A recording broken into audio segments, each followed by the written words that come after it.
بسم الله الرحمن الرحيم ওয়ালাইকুম আসসালাম রহমতুল্লাহ বারাকাতুহু। প্রিয় দিনী ভাই শামসুল আলম সাহেব, বারাকাল্লাহ ফিক ওয়া ফি আহলে বাইতিক। আপনি জানতে চেয়েছেন ঈমানদার মুমিন এবং মুসলিম সম্পর্কে, যে কাদেরকে বলা হয়। ঈমানদার আর মুমিন একই কথা। ঈমানদার মানে ঈমানওয়ালা, একই বলা হয় মুমিন। তো বলা যায় যে মুমিন এবং মুসলিম সম্পর্কে জানতে চাওয়া হয়েছে। তো মুমিন, মুসলিম, মুহসিন এগুলির কিছুটা পার্থক্য রয়েছে। হাদিসে জিবরিলে পাওয়া যায় যে জিবরিল আলাইহিস সালাম তিনি এক সময় মানুষের আকৃতিতে এসে রাসূলুল্লাহ সাল্লাল্লাহু আলাইহি ওয়াসাল্লামের নিকটে তার হাঁটুদ্বয় বিছিয়ে এবং হাত দুখানা রাসূলুল্লাহ সাল্লাল্লাহু আলাইহি ওয়াসাল্লামের রানের উপর রেখে তাকে প্রশ্ন করেন দিন সম্পর্কে। প্রথম প্রশ্ন ছিল, ইয়া মুহাম্মদ আখবিরনি মাল ইসলাম, হে মুহাম্মদ আপনি আমাকে ইসলাম সম্পর্কে বলুন, ইসলাম কাকে বলে। তখন রাসূলুল্লাহ সাল্লাল্লাহু আলাইহি ওয়াসাল্লাম বলেছিলেন, আল ইসলাম আন তাশহাদা আল্লা ইলাহা ইল্লাল্লাহ ওয়া আশহাদু আন্না মুহাম্মাদার রাসূলুল্লাহ ওয়া তুকিমাস সালাতা ওয়া তুআদ্দিজ যাকাতা ওয়া তাসুমা রমাদানা ওয়া তাহুজ্জাল বাইতা ইন ইসতাতা ইলাইহি সাবিলা। ইসলাম হলো যে তুমি সাক্ষ্য দিবে এই মর্মে যে আল্লাহ ছাড়া প্রকৃত কোনো উপাস্য নেই এবং মুহাম্মদ আল্লাহর রাসূল,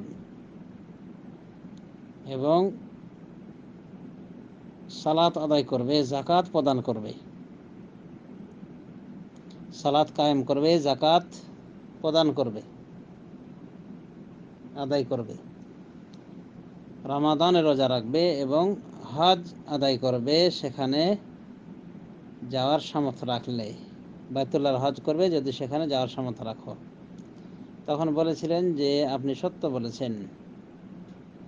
এবার তাকে প্রশ্ন করেছিলেন আগন্তুক বেশে। দ্বিতীয় প্রশ্ন ছিল, আখবিরনি মাল ঈমান, ঈমান কাকে বলে বলুন। তখন রাসূলুল্লাহ সাল্লাল্লাহু আলাইহি ওয়াসাল্লাম তাকে বলেছিলেন, আল ঈমানু আন তু'মিনা বিল্লাহি ওয়া মালাইকাতিহি ওয়া কুতুবিহি ওয়া রুসুলিহি ওয়াল ইয়াউমিল আখির ওয়াল কদরি ওয়া আন তু'মিনা বিল কদরি খায়রিহি ওয়া শাররিহি। তাকে বলেছিলেন ঈমান হলো যে তুমি বিশ্বাস করবে আল্লাহর উপরে, ফেরেশতাকুলের উপরে, তার কিতাবসমূহের উপরে, মানে আল্লাহর নাযিলকৃত কিতাবসমূহের উপরে, তার রাসূলদের উপরে,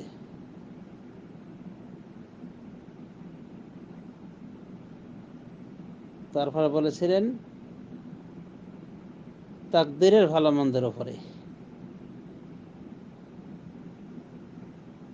না এর আগে বলছেন আখিরাতের উপরে, আখিরাত দিবসের উপরে, এবং ঈমান আনবে তাকদীরের ভালো মন্দের উপরে। এক কথা ৬টি রুকন ঈমানের তাকে শুনিয়েছিলেন।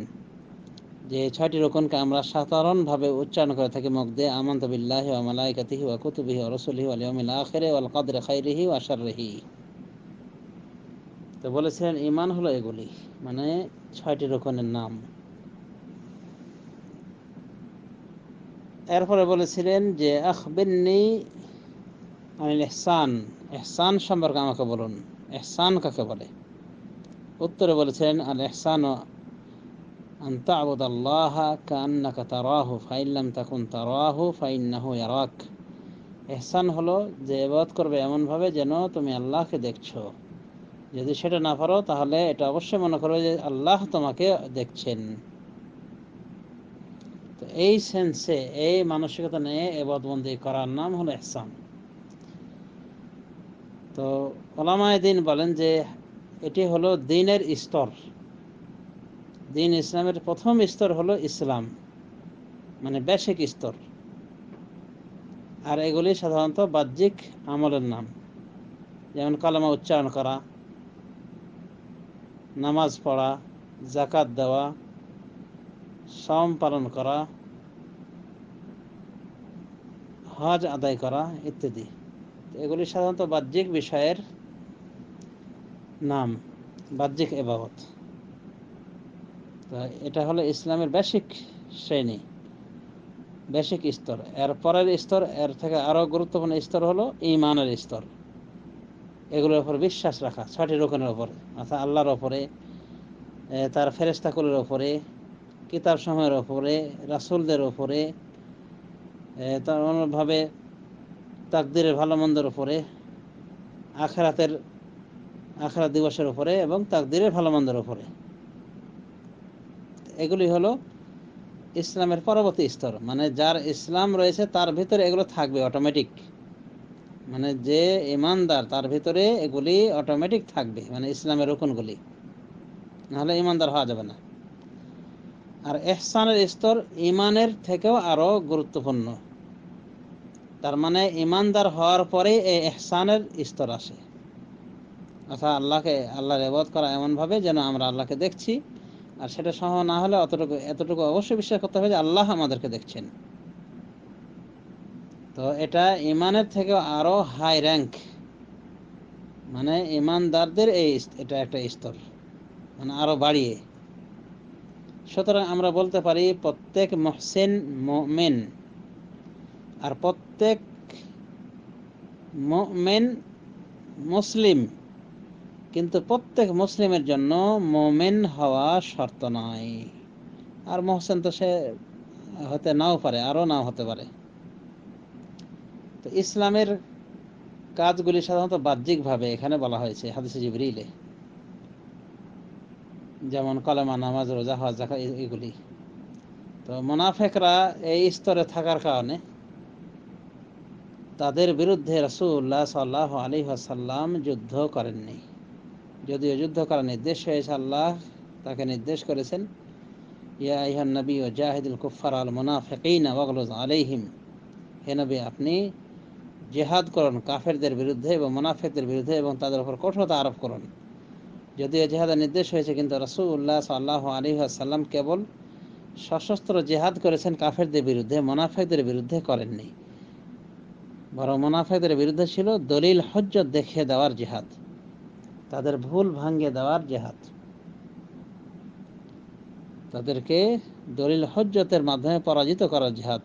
মানে মৌখিক ছিল, মৌখিকভাবে তিনি তাদের বিরুদ্ধে জিহাদ করেছেন। তো এই জন্যই বলা হয় যে প্রত্যেক মুসলিমের মুমিন হওয়া জরুরি নয়। হতে পারে উপর সে ইসলাম দাবি করছে, ভিতরে ঈমান নাই, কিন্তু প্রত্যেক মুমিনের মুসলিম হওয়া জরুরি। কারণ মুসলিম হওয়ার পরের র্যাঙ্ক হলো এটা। সুতরাং মুমিনের জন্য এই মুসলিম র্যাঙ্ক থাকবেই। আর মুহসিন মুমিন থেকে আরো উঁচু র্যাঙ্কের ব্যক্তি, তার মানে যার ভিতরে ঈমান রয়েছে, 6টি রুকনের উপর অগাধ বিশ্বাস রয়েছে, তারাই কেবল এই ইহসানের দরজা পেতে পারে। তা আশা করি বুঝতে পেরেছেন যে মুমিন এবং মুসলিমের ভিতরে ফারাক হলো এই যে মুসলিম অনেক সময় মুমিন নাও হতে পারে, কিন্তু মুমিনের ভিতরে ইসলাম থাকে, অটোমেটিক থাকে। মানে যে ব্যক্তি মুমিন সে অবশ্যই মুসলিম। অনুভাবে যে ব্যক্তি মুহসিনের দরজা অবলম্বন করেছে সে অবশ্যই মুমিন মুসলিম। তার মানে বলা যায় যে প্রত্যেক মুহসিন মুমিন মুসলিম। মুহসিন ব্যক্তি মুমিনও হতে পারে, মুসলিমও হতে পারে। আর মুমিন ব্যক্তি মুসলিমও হতে পারে, এবং তার র্যাঙ্ক ভালো হলে মুমিনও হতে পারবে। কিন্তু মুসলিম ব্যক্তির জন্য এইগুলি র্যাঙ্ক পাওয়া শর্ত নয়। কারণ হতে পারে উপর কেউ ইসলাম এনেছে। তো সাধারণত একসাথে এই 3টি বিষয় উল্লেখ হলে ইসলাম হলো বাহ্যিক আমলের নাম, আর ঈমান হলো আভ্যন্তরীণ আমলের নাম, আর ইহসান হলো ইবাদত বন্দেগী আরো সুন্দর করে আদায় করার নাম, আন্তরিক হয়ে আল্লাহর উপর অগাধ বিশ্বাস নিয়ে ইবাদত করার নাম হলো ইহসান, অর্থাৎ এই বিশ্বাস ইবাদত করতে হবে এই সেন্সে যে আল্লাহ আমাকে দেখছেন। আর এতটুকু না মনে করতে পারলে এটা মনে করতে হবে যে অবশ্যই ইবাদত করতে এমন হবে যেন আমরা আল্লাহকে দেখছি। আর এতটুকু না মনে আনতে পারলে অবশ্যই আমাদের বিশ্বাস থাকতে হবে যে আল্লাহ আমাদেরকে দেখছেন। তো আল্লাহ দেখছেন এরকম বিশ্বাস থাকলে কি ইবাদত বন্দেগী ত্রুটিযুক্ত করা যেতে পারে? ত্রুটিযুক্ত হবে না, হতে পারে না। যদি কফিল উপস্থিত থাকে, মালিক উপস্থিত থাকে, দেখছে, তাহলে কর্মচারী ঢিলামি করবে? আন্তরিকভাবে কাজ করবে। আর আন্তরিকভাবে কাজ না করলেও সে কাজটা সুন্দরভাবে আদায় করবে মালিকের ভয়। তো আল্লাহ রাব্বুল আলামিন তিনি মালিকের মালিক, রাজাধিরাজ, তাকে যখন আমরা মনে করি যে উনি দেখছেন, তাহলে কাজটা ভালো হবে না। এই জন্য ইবাদত বন্দেগী যারা মুহসিন তারা বেশি আন্তরিকতার সাথে ইবাদত বন্দেগীগুলি করে থাকে। আমরা বিষয়টি আশা করি বুঝতে পেরেছি। তো এই হলো মুসলিম মুমিন মুহসিনের র্যাঙ্ক। তবে আমরা বলতে পারি যিনি খাঁটি মুসলিম তার ভিতরে এগুলো থাকা জরুরি, অর্থাৎ ঈমান ইহসান দুটোই থাকতে পারে। কিন্তু খাঁটি যদি না হয় তাহলে তার ভিতরে এগুলো নাও থাকতে পারে।